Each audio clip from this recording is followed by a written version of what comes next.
Oppenheimer एक बहुत ही complex film है। बहुत कॉम्प्लेक्स क्रिस्टोफर नोलन के स्टैंडर्ड से नहीं है, क्योंकि वो इससे बहुत ज़्यादा कॉम्प्लेक्स फिल्म बनाते हैं।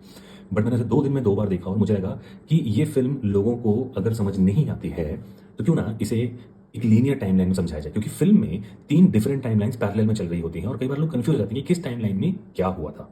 तो अगर आपने ओपेनहाइमर देख ली है और उसमें आपको कन्फ्यूजन्स हैं, तो ये वीडियो देखिएगा। पर अगर आपने नहीं देखी है और आप प्लान कर रहे हैं देखने का, तो इस वीडियो को भी मत देखिए, क्योंकि आपकी पूरी मूवी पहले से ही डिकोड हो चुकी होगी। तो चलिए शुरू करते हैं। ओपेनहाइमर जो फ़िल्म है वो 3 टाइमलाइन्स में डिवाइडेड है। पहली टाइमलाइन ओपेनहाइमर की लाइफ़ के वो पार्ट जहाँ पे वो पढ़ाई करते हैं, फिर वो एटॉमिक बॉम्ब का इन्वेंशन करते हैं और फिर उस बॉम्ब की टेस्टिंग होती है और फाइनली हिरोशिमा और नागासाकी में उस बॉम्ब को यूज़ किया जाता है। दैट इज़ पार्ट 1, जो कि है सबसे पहला पार्ट। ये पार्ट शुरू होता है शायद 1920s से और ख़त्म होता है 1945 में। दूसरा पार्ट है जहाँ पर वो एटॉमिक बॉम्ब को नागासाकी और हिरोशिमा पे गिराए जाने के बाद उसके जो कॉन्सिक्वेंसेज होते हैं, उनको ग्रैस्प करने में स्ट्रगल कर रहे होते हैं। उनके मॉरल डिलेमा शुरू हो जाते हैं और इसलिए वो मैनहट्टन प्रोजेक्ट को छोड़कर टीचिंग और एकेडमिक्स में वापस आ जाते हैं। ये है पार्ट 2। और तीसरा पार्ट है वो जहाँ पे लुइस स्ट्रॉस नाम के एक बंदे का ट्रायल हो रहा होता है। ये लुइस स्ट्रॉस का रोल जो है वो रॉबर्ट डाउनी जूनियर ने प्ले किया है। अब ये लुइस स्ट्रॉस इतना इंपॉर्टेंट क्यों है ओपेनहाइमर की लाइफ में, ये आपको पहले दोनों पार्ट्स में समझ में आ जाएगा। तो चलिए पहले पार्ट से शुरू करते हैं। ओपेनहाइमर ब्रिटेन में पढ़ाई कर रहे थे, कैम्ब्रिज यूनिवर्सिटी में। पर कैम्ब्रिज यूनिवर्सिटी जानी जाती है एक्सपेरिमेंटल फिजिक्स के लिए, मैथमेटिकल फिजिक्स के लिए, और इन दोनों चीज़ों में ओपेनहाइमर बहुत अच्छे नहीं थे। इसलिए उन्हें जो अपना टाइम है वहाँ पर कैम्ब्रिज यूनिवर्सिटी में, वो बिल्कुल अच्छा नहीं लग रहा था। उन्होंने इनफैक्ट एक टाइम पे अपने एक प्रोफेसर को पॉइजन करने की कोशिश की थी। हालांकि इस फिल्म में दिखाया है कि जब वो अपने प्रोफेसर को पॉइजन करने की कोशिश कर रहे थे, तो वहाँ पे नील्स बोर भी प्रेजेंट थे। नील्स बोर एक बहुत फेमस साइंटिस्ट हैं, आप जानते होंगे। बट एक्चुअल में ऐसा नहीं हुआ था, नील्स बोर वहाँ पे नहीं थे। बट ये बात सही है कि उन्होंने अपने एक प्रोफेसर को पॉइजन करने की कोशिश की थी, क्योंकि वो बहुत ही फ्रस्ट्रेटेड फील कर रहे थे वहाँ पे। वहाँ से फिर कुछ समय उन्होंने बिताया नेदरलैंड्स और जर्मनी में। क्यों? क्योंकि उस समय के सबसे बड़े नाम थ्योरेटिकल फिजिक्स के, हाइजेनबर्ग, नेदरलैंड्स और जर्मनी में पढ़ाया, खासकर जर्मनी में पढ़ाया करते थे। और उस समय का जितना भी अच्छा काम हो रहा था थ्योरेटिकल फिजिक्स में, वो जर्मनी में ही हो रहा था। चाहे आप बात करें अल्बर्ट आइंस्टाइन की, चाहे आप हैंस एंड स्ट्रॉस की बात करें, ये सब जर्मनी में बेस्ड आउट थे। तो पहला पार्ट है जहाँ पर वो ब्रिटेन और बाकी के यूरोप में पढ़ाई करते हैं, चीज़ें सीखते हैं, हाइजेनबर्ग से थ्योरेटिकल फिजिक्स सीखते हैं, और उसके बाद जब वर्ल्ड वॉर का अंदेशा होना शुरू हो जाता है, तब वो अमेरिका वापस आ जाते हैं। जब वो अमेरिका वापस आते हैं तो उन्हें 2 पोजीशंस ऑफर की जाती हैं। एक है बर्कली यूनिवर्सिटी में और एक है कैलिफोर्निया टेक्नोलॉजिकल इंस्टीट्यूट यानी कि कैलटेक में। बर्कली में वो मिलते हैं एक और एक्सपेरिमेंटल फिजिक्स से। याद रहिए, एक्सपेरिमेंटल फिजिक्स में उन्हें बिल्कुल मज़ा नहीं आता है, बट वो मिलते हैं एक एक्सपेरिमेंटल फिजिक्स से जिसका नाम था लॉरेंस। ये लॉरेंस वही बंदा था जिसने आगे जाके साइक्लोट्रॉन इन्वेंट किया था। वो साइक्लोट्रॉन जिसके लिए इसे नोबेल प्राइज मिलता है। और दूसरी पोजीशन जो वो एक्सेप्ट करते हैं वो है कैलटेक में। कैलटेक में वो पहली बार एल्बर्ट आइंस्टाइन से मिलते हैं। खैर, जब वर्ल्ड वॉर अपने चरम पे होता है तो एक न्यूज़ आती है। वो न्यूज़ होती है कि हांस एंड स्ट्राउसबर्ग ने यूरेनियम एटम को स्प्लिट कर दिया है। कैसे? By bombarding neutrons on it, यानी कि अब यूरेनियम का फिजन रिएक्शन पॉसिबल है। जब ये न्यूज़ फैलती है और इसको अमेरिका में वेरीफाई कर लिया जाता है कि हाँ, जो टेक्निक अपनाई गई है वो सही है, तो जनरल ग्रूव्स नाम का एक बंदा, जो कि मैट डेमन ने प्ले किया है, जो कि एक आर्मी जनरल होते हैं, जनरल ग्रूव्स ओपेनहाइमर के पास आते हैं और ओपेनहाइमर से कहते हैं कि अगर ये चीज़ दुनिया में हो चुकी है, तो अब क्यों ना इसको यूटिलाइज करके हम एक बॉम्ब बनाएं। ओपेनहाइमर के मॉरल डिलेमास होते हैं कि बॉम्ब बनाना ज़रूरी है या नहीं, पर उनका जो प्रेम होता है अपने देश के प्रति, और उन्हें कन्विंस किया जाता है हर तरफ से कि ये बॉम्ब पीस इंश्योर करने के लिए बनाया जा रहा है, ना कि वॉर इंश्योर करने के लिए। तो उस प्रोजेक्ट के लिए धीरे धीरे हामी भर देते हैं। जनरल ग्रूव्स का एक असिस्टेंट होता है जिसे कि जनरल ग्रूव्स बिल्कुल अच्छे से ट्रीट नहीं करते हैं। इनफैक्ट साइंटिस्ट के प्रति भी जनरल ग्रूव्स की कोई बहुत अच्छी धारणा नहीं होती है, बट स्टिल वो ओपेनहाइमर को फिर भी थोड़ा बेटर ट्रीट करते हैं। बट उनका जो असिस्टेंट होता है लेफ्टिनेंट निकल्स, उसको वो बिल्कुल अच्छे से ट्रीट नहीं करते हैं, और ये बहुत इंपॉर्टेंट है क्योंकि आगे जाके काम आएगा। खैर, जब बर्कली यूनिवर्सिटी में ओपेनहाइमर होते हैं तो उनके बहुत सारे फ्रेंड्स और एसोसिएट्स बन जाते हैं जो लेफ्टिस्ट होते हैं, कम्युनिस्ट होते हैं। आप जानते हैं कि अमेरिका में कम्युनिज्म को बिल्कुल पसंद नहीं किया जाता है, क्योंकि लगता है कम्युनिस्ट दुश्मन है। पर क्योंकि उनके इतने सारे कम्युनिस्ट एसोसिएशन होते हैं और उनमें से बहुत सारे लोगों को जनरल ग्रूव्स द्वारा दिए गए प्रोजेक्ट में ओपेनहाइमर ले जाते हैं, तो इसलिए उनके ऊपर हमेशा एक शक की सुई घूमती रहती है। उसमें लॉरेंस जो हैं वो लेफ्टिस्ट नहीं थे, बट उसके अलावा उनकी बहुत सारे, इनफैक्ट उनका ब्रदर भी एक लेफ्टिस्ट कम्युनिस्ट, वो तो पार्टी को भी ज्वाइन कर चुका था। उनकी एक गर्लफ्रेंड होती है जीन टैटलॉक, वो भी लेफ्टिस्ट होती है। आगे जाके जिस बंदी से वो शादी करते हैं, किटी, जो एमिली ब्लंट ने प्ले किया है, वो भी पास्ट में लेफ्टिस्ट रही होती है। लोमनेड्स से लेके उनके जितने भी सारे एसोसिएट्स होते हैं वो सभी लेफ्टिस्ट होते हैं। और खैर, जनरल ग्रूव्स उनको फिर भी मैनहट्टन प्रोजेक्ट में लेकर जाते हैं। मैनहट्टन प्रोजेक्ट बेस्ड आउट होता है लॉस एलमोस में। लॉस एलमोस वो जगह है जहाँ पे डॉक्टर ओपनहाइमर की बहुत अच्छी चाइल्डहुड मेमोरीज स्पेंड है, और वो सोचते हैं, वो यूएस गवर्नमेंट को बोलते हैं कि वहाँ पे एक टाउन बिल्ड करिए, पूरे साइंटिस्ट और उनकी फैमिलीज वहीं रहेंगे, तभी बेस्ट आउटपुट इंश्योर होगा। वो 2 साल वहाँ स्पेंड करते हैं, एटॉमिक बॉम्ब को इन्वेंट करते हैं, और फिर टेस्टिंग होती है उस बॉम्ब की। टेस्टिंग वाला जो सीन है मूवी में, वो देखने लायक है, और अगर हो सके तो आप इसे सिनेमा में ही देखें। बट आई एम श्योर ज़्यादातर लोग जो वीडियो देख रहे हैं ये ओपनहाइमर देख ही चुके हैं। टेस्टिंग होती है, टेस्टिंग सक्सेसफुल हो जाती है। टेस्टिंग में बहुत सारे साइंटिस्ट्स इन्वॉल्व होते हैं, including Richard Feynman, Neddermeyer, Edward Teller. Edward Teller का एक बहुत इंपॉर्टेंट रोल है जो मैं आगे बताऊंगा। उसके अलावा एल्वारेस, हैंस बेथ, नील्स बोर भी आके 1-2 चीज़ें उनको बताते हैं बीच बीच में। जब वो टेस्ट सक्सेसफुल हो जाता है तो उसके बाद जो है ना, वो बॉम्ब उनसे ले लिया जाता है, और बाद में बोलते हैं कि will take it from here. वो कुछ उनको समझाने की भी कोशिश करते हैं कि इस बॉम्ब कैसे यूज़ करना है, बट आर्मी इज लाइक कि अब ये बॉम्ब मेरे पास आ गया है, हमारे पास आ गया है, हम देख लेंगे इसका क्या करना है। वहाँ से डॉक्टर ओपनहाइमर की प्रॉब्लम शुरू होती है मेंटली। उन्हें लगता है कि कहीं ऐसा तो नहीं कि जो मुझे कहा गया था वो गलत है, कहीं ऐसा तो नहीं कि इस बॉम्ब का उपयोग एक्चुअली लोगों को मारने में ही किया जाएगा, ना कि पीस इंश्योर करने में। क्योंकि जब तक वो बॉम्ब इन्वेंट कर रहे थे ना, तब तक हिटलर ने खुद को मार लिया था, जर्मनी सरेंडर कर चुका था, सिर्फ जापान बचा था जो आगे बढ़ रहा था, और वो उस समय तक शायद बढ़ पाता, शायद नहीं बढ़ पाता। बट अमेरिका के जो प्रेसिडेंट थे ट्रूमैन, उन्हें चाहिए था कि अमेरिका एक स्टेटमेंट दे और कंक्लूसिवली वर्ल्ड वॉर को खत्म कर दे। तो मैनहट्टन प्रोजेक्ट से एक तो बॉम्ब निकला जो कि भेज दिया गया हिरोशिमा और नागासाकी पे बॉम्बिंग करने के लिए। दूसरा, एक और एसोसिएट थे जिनको एक्चुअली ओपनहाइमर ने बहुत सपोर्ट किया था। बेनी सैफडी ने वो कैरेक्टर प्ले किया है एडवर्ड टेलर का। एडवर्ड टेलर वही बंदा है जिसने आगे जाके हाइड्रोजन बॉम्ब इन्वेंट किया था। हाइड्रोजन बॉम्ब के लिए उसे अंदर से बहुत सपोर्ट नहीं मिल रहा था लोगों का, पर ओपनहाइमर ने उसे कहा कि ठीक है, तुम अपनी रिसर्च जारी रखो, हम तुम्हारे साथ हैं। एक और चीज़ है, जब वो कैलकुलेशंस कर रहे थे ना, तो फर्मी करके एक साइंटिस्ट है, फर्मी पैराडॉक्स बहुत फेमस है, फर्मी, एनरिको फर्मी को आप जानते होंगे। एनरिको फर्मी ने कहा था कि ऐसा हो सकता है कि चेन रिएक्शन इतना अनकंट्रोल हो जाए कि हम इसे कभी रोक ही ना पाए, यानी कि जो बॉम्बिंग का जो फिजन है वो होता ही जाए, होता ही जाए, कभी ना रुके। और अगर वो होता रहेगा तो पूरे एटमॉस्फेयर में आग लग जाएगी, पूरी दुनिया में आग लग जाएगी, यानी basically you will end up destroying the whole world. ऐसी बहुत रेयर पॉसिबिलिटी है, बट ऐसा हो सकता है। इसको बोलते हैं एटमॉस्फेरिक इग्निशन।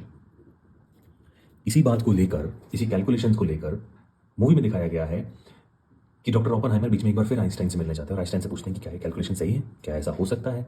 आइंस्टाइन उन्हें कहते हैं कि मेरी मैथ्स तो तुमसे भी खराब है, और अगर ऐसा हो सकता है तो तुम ना सिर्फ अपनी गवर्नमेंट को बता देना, बल्कि जो जर्मनी की नाजी गवर्नमेंट है उसको भी बता देना, ताकि वो भी कोई ऐसा बॉम्ब यूज़ ना करे। पर असल में ओपनहाइमर आइंस्टाइन के पास नहीं गए थे। जो रियल लाइफ स्टोरी है उसमें ओपनहाइमर गए थे डॉक्टर कॉम्पटन के पास। पर खैर, ये तो रही उनके पार्ट 1 की बात, जहाँ पे उन्होंने बॉम्ब बना दिया है। इसके बाद उस बॉम्ब को यूज़ किया जाता है। ट्रूमैन उस बॉम्ब को यूज़ करते हैं, प्रेसिडेंट ट्रूमैन, अगेंस्ट जापान। ठीक है, पार्ट 2 आता है। इसके बाद क्या होता है? इसके बाद ओपनहाइमर मॉरली बहुत परेशान हो जाते हैं। उन्हें दिखता है कि कितने लोग मर रहे हैं, करीब करीब 2.5 लाख मौतें हुई थी उन दोनों बॉम्बिंग से, इमीडिएटली और अगले 1 महीने के अंदर, because of the radio activity. उसकी वजह से बहुत परेशान रहते हैं। वो मैनहट्टन प्रोजेक्ट छोड़ना चाहते हैं, और मैनहट्टन प्रोजेक्ट जब वो छोड़ रहे होते हैं तो प्रेसिडेंट ट्रूमैन उन्हें कन्विंस करने की भी कोशिश करते हैं कि अब क्यों ना हम एक अगले बॉम्ब पे काम करें, क्योंकि कभी ना कभी तो ऐसा बॉम्ब रशिया और दूसरी कंट्रीज भी बना ही लेंगे, तो फिर हमारे पास उनसे एक बेटर बॉम्ब होना चाहिए ताकि वो हमसे डरें। उनसे कहा जाता है कि तुम हाइड्रोजन बॉम्ब, जो कि एडवर्ड टेलर बना रहे थे, उस पर काम करना शुरू करो, पर वो मना कर देते हैं। वो कहते हैं कि ऐसे तो इसका कोई अंत ही नहीं है, वो फिर एक पावरफुल वेपन बनाएंगे और आप फिर उससे एक पावरफुल वेपन बनाना शुरू कर दोगे। तो इसके लिए वो लॉस एलमोस और मैनहट्टन प्रोजेक्ट छोड़ देते हैं। पार्ट 2 आता है लुई स्ट्रॉस। लुई स्ट्रॉस का रोल जो प्ले किया है वो रॉबर्ट डाउनी जूनियर ने प्ले किया है। लुई स्ट्रॉस एईसी, यानी एटॉमिक एनर्जी काउंसिल के चेयरमैन होते हैं। अब जबकि ओपनहाइमर बोल चुके हैं कि वो मैनहट्टन प्रोजेक्ट पे काम नहीं करेंगे, वो दूसरे बॉम्ब्स नहीं बनाएंगे, तो ऑफ कोर्स उन्हीं के एक एसोसिएट को उसके बाद उस प्रोजेक्ट का डायरेक्टर बना दिया जाता है, और ओपनहाइमर आ जाते हैं वापस एकेडमिक्स में। तो लुई स्ट्रॉस ओपनहाइमर को प्रिंसटन यूनिवर्सिटी में ले आते हैं as an academician, theoretical physics पर रिसर्च करने के लिए। प्रिंसटन में ही वो वापस आइंस्टीन से मिलते हैं। जब वो आइंस्टीन से मिलते हैं तो उसके बाद लुई स्ट्रॉस को ऐसा लगता है कि आइंस्टीन उनकी तरफ अच्छा रवैया नहीं रख रहे हैं। उन्हें ऐसा शक होता है कि शायद ओपनहाइमर ने ही आइंस्टीन से कुछ कहा है, और शायद ओपनहाइमर एक्चुअली सारी साइंटिफिक कम्युनिटी को लुई स्ट्रॉस के खिलाफ रखना चाह रहे हैं। और यहीं से ओपनहाइमर का जो पूरा प्लॉट है वो शुरू होता है, क्योंकि लुई स्ट्रॉस के मन में ऐसा आता है कि ओपनहाइमर शायद उन्हें बहुत कम समझते हैं, उन्हें बहुत नीचा आते हैं, और वो नहीं चाहते कि कोई भी साइंटिस्ट इनसे अच्छे से बात करे। प्रिंसटन में जब वो रिसर्च कर रहे होते हैं तब लुई स्ट्रॉस हाइड्रोजन बॉम्ब का सपोर्ट कर रहे होते हैं और साथ ही साथ एक मीटिंग के अंदर एलिगेशन लगाते हैं कि रशिया में एक टेस्ट हुआ है जहाँ पे पाया गया है कि शायद उन्होंने भी इनके एटॉमिक बॉम्ब जैसा एक बॉम्ब बना लिया है। उस टेस्ट का जो वेव सैंपल्स हैं वो उस मीटिंग में प्रोड्यूस किए जाते हैं और लुइस स्ट्रॉस ऐसी एलिगेशन लगाते हैं कि शायद ओपेनहाइमर ने ही वो सीक्रेट्स रिवील किए हैं, या फिर याद हो ओपेनहाइमर के जो एसोसिएट्स थे वो सारे लेफ्टिस्ट थे, कम्युनिस्ट थे, और रशिया खुद एक कम्युनिस्ट स्टेट है। और इसीलिए हो सकता है कि उनमें से किसी ने, जो कि ओपेनहाइमर बहुत खास थे, ओपेनहाइमर को पता था कि सारे लेफ्टिस्ट हैं, उनमें से किसी ने रशिया को ये सीक्रेट रिवील कर दिया हो। फिर यहाँ से कहानी पेचीदा होती है। उस मीटिंग के अंदर जब हाइड्रोजन बॉम्ब के बारे में बार बार बोला जाता है तो ओपेनहाइमर ये कहते हैं कि एक बार हम ये गलती कर चुके हैं कि हमने एक बॉम्ब बनाने के लिए एट ऑल कॉस्ट्स जाना शुरू कर दिया था, और उसका नतीजा क्या हुआ था? लाखों करोड़ों लोगों की जान या तो गई या जोखिम में आ गई। और इसलिए अब वो हाइड्रोजन बॉम्ब या किसी भी बॉम्ब के फेवर में नहीं होते हैं। लुइस स्ट्रॉस, क्योंकि वो एईसी के चेयरमैन है, वो चाहते हैं कि वो हाइड्रोजन बॉम्ब उनके कार्यकाल में इन्वेंट हो जाए ताकि उनका कल बहुत ऊंचा हो जाए। पर जो ओपेनहाइमर का ऑपोजिशन होता है उस चीज़ के लिए, वो उन दोनों को एकदम आमने सामने खड़ा कर देता है। फिर भी लुइस स्ट्रॉस ओपेनहाइमर के सामने बहुत अच्छा बने रहने की कोशिश करते हैं। तो एक तो हो गया उनका हाइड्रोजन बॉम्ब को लेकर डिसएग्रीमेंट। एक और चीज़ वो ये कि ओपेनहाइमर को ऐसा लगता है कि न्यूक्लियर एनर्जी सिर्फ बॉम्बिंग के लिए यूज़ नहीं की जानी चाहिए। न्यूक्लियर एनर्जी जो है वो अच्छी चीज़ों के लिए भी यूज़ कर सकती है, जैसे इलेक्ट्रिसिटी प्रोडक्शन के लिए। और इसीलिए वो एडवोकेट करते हैं कि अगर आपके पास आइसोटोप्स हैं यूरेनियम के, प्लूटोनियम के, तो क्यों ना आप उसे ऐसी कंट्रीज़ में एक्सपोर्ट कर दें जो एक्चुअली इसको रिस्पॉन्सिबली यूज़ कर सकती हैं, जैसे कि नॉर्वे या other Nordic countries. Lewis Strauss उसके भी अपोजिशन में रहते हैं। उन्हें लगता है कि आप कहीं भी एक्सपोर्ट करोगे तो वो सिर्फ वेपन बनाने में यूज़ किया जाएगा। और एक पब्लिक हियरिंग के अंदर ओपेनहाइमर इतना पब्लिकली इंसल्ट कर देते हैं कि सारा जजमेंट तो उनके अगेंस्ट जाता ही है। जजमेंट तो लुइस स्ट्रॉस के अगेंस्ट जाता ही है। ओपेनहाइमर ये कहते हैं कि अगर आपको ऐसा लगता है ना कि इन आइसोटॉप से बॉम्ब बना जा सकता है, तो आप नहीं जानते हैं कि आपकी एक बियर की बोतल, आपकी एक सुई जैसी चीज़ इससे ज़्यादा घातक वेपन बनाने के काम में आ सकती है। तो दूसरा था एक्सपोर्ट ऑफ आइसोटॉप्स, जिसपे दोनों की घमासान हुई। और पहले तो उनको ऐसा लगा ही था कि ओपेनहाइमर जो है वो सारे साइंटिस्ट को उनके खिलाफ करने की कोशिश कर रहे थे। ये तीन चीज़ें जो है ना, ये उन्हें इतना चुभ गई कि उन्होंने बैक डोर से जाके ओपेनहाइमर के खिलाफ एक इंक्वायरी बिठा दी कि जो रशिया ने बॉम्ब बनाया है वो ओपेनहाइमर या उनकी टीम के द्वारा ही बनाया गया है, और इसीलिए ओपेनहाइमर को सिक्योरिटी क्लियरेंस ना दिया जाए। सिक्योरिटी क्लियरेंस का मतलब होता है कि आप कहीं भी ट्रैवल कर सकते हैं, आप पे कोई नज़र नहीं रखेगा, आप फ्री रह सकते हैं। सिक्योरिटी क्लियरेंस ना होने का मतलब है कि आप हमेशा सर्वेलेंस में रहेंगे।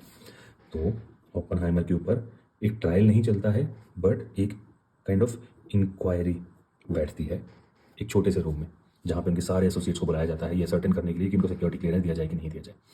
उसी में एक फाइल प्रेजेंट की जाती है। वो फाइल एंड में रिवील किया जाता है कि लुइस स्ट्रॉस ने ही, सामने से नहीं, बैक डोर से, आपको याद होगा जनरल ग्रोस का एक असिस्टेंट था जिसको वो अच्छे से ट्रीट नहीं करते थे, निकल्स, मैंने नाम बताया था और मैंने कहा था कि आगे चल के बहुत इंपॉर्टेंट आएगा। वो निकल्स नाम का जो बंदा था, उसके थ्रू विलियम बॉर्डन नाम के एक असिस्टेंट से वो पूरी फाइल बनवाई जाती है, सारे एविडेंसेस कलेक्ट करवाए जाते हैं, और एक अनफेयर सा ट्रायल ओपेनहाइमर के खिलाफ चलाया जाता है। उस ट्रायल में सबसे इंक्वायरी की जाती है। अब आपको याद होगा एडवर्ड टेलर जो है, उनसे भी इंक्वायरी की जाती है। उनसे पूछा जाता है कि आप क्या चाहेंगे, ओपेनहाइमर को सिक्योरिटी क्लियरेंस मिले या ना मिले। तो जिस एडवर्ड टेलर के हाइड्रोजन बॉम्ब को ओपेनहाइमर ने मैनहट्टन प्रोजेक्ट के दौरान ही सपोर्ट किया था, वो एडवर्ड टेलर भी अपनी बात से पलट जाता है और वो कहता है कि मेरे लिए अमेरिका की सिक्योरिटी सबसे ऊपर है। उनकी वाइफ को भी बुलाया जाता है। उनकी वाइफ को पता होता है कि वो जीन टैटलॉक के साथ एक अफेयर था, और इनफैक्ट उनकी शादी के बाद भी वो एक दो बार उनसे मिलने गए थे, बट उसके बाद भी उनकी वाइफ कहती है कि नहीं, इनका कोई कम्युनिस्ट एसोसिएशन नहीं है, ये सिर्फ और सिर्फ अमेरिका के लिए जी रहे थे। जनरल ग्रोव्स को बुलाया जाता है। उनसे पूछा जाता है कि अगर आज की एईसी गाइडलाइंस के हिसाब से देखा जाए तो क्या आप ओपेनहाइमर का सिक्योरिटी क्लियरेंस उस समय भी अप्रूव करते? जनरल ग्रोव्स अल्टीमेटली कहते हैं कि मैं नहीं करता, बट आपको एक बात बता दूं, फिर तो मैं उसमें से किसी भी साइंटिस्ट का नहीं करता, और उन्हीं साइंटिस्ट ने मिलकर बॉम्ब बनाया था। ऐसे करके बहुत सारे लोगों को बुलाया जाता है और उनका पूरा ट्रायल होता है। वो पूरा ट्रायल जो है वो मूवी में दिखाया गया है। उस इंक्वायरी का रिजल्ट क्या आता है वो मैं आपको एंड में बताऊंगा। अब आती है स्टेज 3। ये चल रहा था 1945 तक, जो टाइम था ऊपर वाला फर्स्ट फेज। ये जो फेज है ये अराउंड 1952 चल रहा था, और ये जो थर्ड फेज है ये अराउंड 1956 चलता है। थर्ड फेज में लुइस स्ट्रॉस, जो ईईसी के चेयरमैन थे उस समय, वो अब कैबिनेट सेक्रेटरी की पोस्ट के लिए अप्लाई करते हैं। कैबिनेट सेक्रेटरी की पोस्ट के जब अप्लाई करते हैं तो आपका एक Q&A टाइप का सेशन होता है पब्लिक में, मीडिया के सामने, और जो सेनेटर्स होते हैं, जैसे हमारी कंट्री में सांसद होते हैं, मेंबर्स ऑफ पार्लियामेंट, उसको सेनेटर्स होते हैं, सेनेटर्स आपसे क्वेश्चन आंसर करते हैं। जब लुइस स्ट्रॉस से क्वेश्चनिंग की जा रही थी तो लुइस स्ट्रॉस के केस में एक बहुत इंपॉर्टेंट मोड़ आया, जहाँ पे जो सेनेट है उन्होंने क्वेश्चन किया लुईस स्ट्रॉस का जो स्ट्रॉन्ग ऑपोजिशन है towards scientist, specially towards Oppenheimer. तो लुईस स्ट्रॉस कहते हैं कि मैं कैसे उसके ऑपोजिशन हो सकता हूँ, मैं ही तो उसे प्रिंसटन लेकर गया था। पर इस पर बहुत घमासान चलती है। कुछ लोग बोलते हैं कि ओपनहाइमर का ट्रायल अनफेयर था, कुछ लोग बोलते हैं कि ओपनहाइमर के साथ वही हुआ जो डिजर्व करना चाहिए था। तो बहुत सारे लोगों की गवाही होती है। लुईस स्ट्रॉस इन्फ्लुएंस करके टाइम मैगजीन जैसी चीज़ों में अपने आप को जो है बड़ा बताने की भी कोशिश करते हैं। वो ये दिखाने की कोशिश करते हैं कि ओपनहाइमर का सिक्योरिटी क्लियरेंस ना करा के उन्होंने एक्चुअली अमेरिका की सेवा ही की है। इनफैक्ट ये जो एडवर्ड टेलर है, जिनका कि सपोर्ट ओपनहाइमर ने किया था पर वो इंक्वायरी में उनके अगेंस्ट बोल गए थे, वो यहाँ भी आते हैं और इनके सपोर्ट में बात करते हैं। पर फिर एक बढ़िया मोड़ आता है। जब ओपनहाइमर ने ये बॉम्ब बनाया था ना, तो एक यूनिवर्सिटी थी, यूनिवर्सिटी ऑफ शिकागो। स्लिजार्ड और हिल दो बहुत फेमस साइंटिस्ट्स हैं, कभी आप चाहेंगे पढ़ेंगे उनके बारे में तो आपको मालूम पड़ेगा। वो इसका अपोज कर रहे थे और वो कह रहे थे कि तुमने अगर ये चीज़ इनके हाथ में सौंप दी तो ये वेपन ऑफ मास डिस्ट्रक्शन बन जाएगा और तुम्हें इसको रोकना पड़ेगा। हालांकि उस समय वर्ल्ड वॉर चरम पे था और किसी ने भी उनकी बात सीरियसली नहीं ली, बट जो स्लिजार्ड थे और स्पेशली जो उनके असिस्टेंट थे डॉक्टर हिल, उनको टेस्टिफाई करने के लिए इसमें बुलाया जाता है। अब उनको लगता है कि क्योंकि डॉक्टर हिल तो वैसे भी अपोज कर रहे थे ओपनहाइमर के प्रोजेक्ट का, तो यहाँ तो वो लुईस स्ट्रॉस के साथ ही बात करेंगे ना। डॉक्टर हिल स्टार्ट करते हैं कि बिल्कुल I had strong oppositions and I have seen that he has Mister Lewis Strauss has held very good positions in the government, has served a country a lot, but all the scientists now are of the opinion that Lewis Strauss should stay as far from the government as possible. Lewis Strauss के लिए सुन के एक झटका लगता है। Senators भी पूछते हैं कि सर आप बहुत सीरियस एलिगेशंस लगा रहे हैं, आपको क्या लगता है, ऐसा क्यों बोल रहे हैं आप? तो वो ये कहते हैं कि लुईस स्ट्रॉस ने जो ओपनहाइमर के साथ किया वो हर साइंटिस्ट के साथ एक अनफेयर प्रैक्टिस है।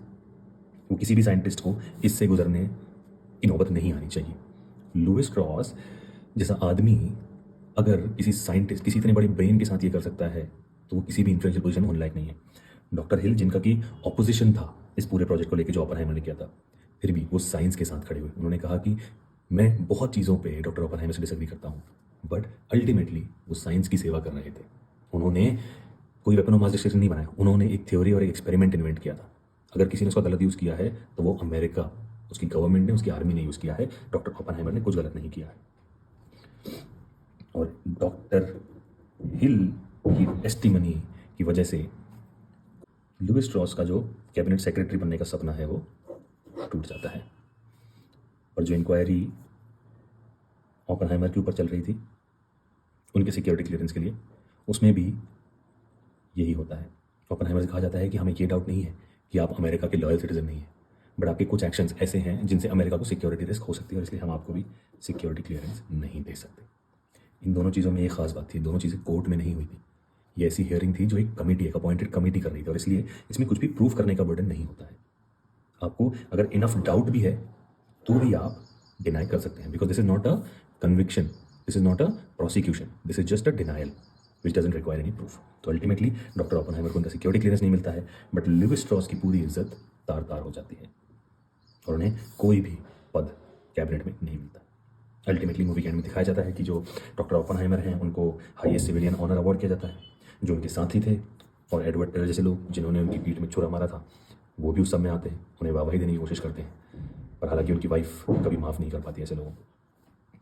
आइंस्टीन एंड में एक बहुत इंपॉर्टेंट बात कहते हैं। आइंस्टीन जब ये अवार्ड मिला होता है डॉक्टर ओपनहाइमर को, जस्ट पहले एक सीन है जिसमें वो कहते हैं कि जब तुम यंग थे, तुमने यूनिवर्सिटी में मुझे बुलाया था एक अवार्ड देने के लिए, तुम्हें शायद याद होगा। इसलिए तुम मुझे अवार्ड देने के लिए नहीं बुला रहे थे, तुम मुझे ये दिखाने के लिए बुला रहे थे कि अब तुम्हारा समय खत्म हो चुका है आइंस्टीन, अब तुम्हारी थ्योरीज आउटडेटेड हो चुकी हैं और अब नई चीज़ों का मौका है। यही तुम्हारे साथ भी होगा ओपनहाइमर। और इसी तरह का कुछ होते हुए हमें एंड सीन में दिखता है। ओपनहाइमर एंड में थ्रोट कैंसर से मर गए थे और जीते जी वो जब तक जिए तब तक इस गिल्ट में जिए कि उन्होंने एक ऐसी चीज़ इन्वेंट कर दी जिससे पूरी दुनिया डिस्ट्रॉय हो जाएगी। तो ये थी डॉक्टर ओपनहाइमर की कहानी। डॉक्टर ओपनहाइमर भगवद गीता के बहुत आर्डेंट रीडर थे। इनफैक्ट उन्होंने विष्णु की वो लाइन कही थी, that I have become death. तो ये थी ओपनहाइमर की सिंप्लीफाइड कहानी। अगर आपको समझ आई हो तो बहुत अच्छी बात है, अगर मैं नहीं समझा पाया तो माफ़ी चाहूँगा। ये मूवी एक्चुअली बहुत एक्यूरेट और बहुत अच्छी फिल्म है, आप इसे देखना चाहिए।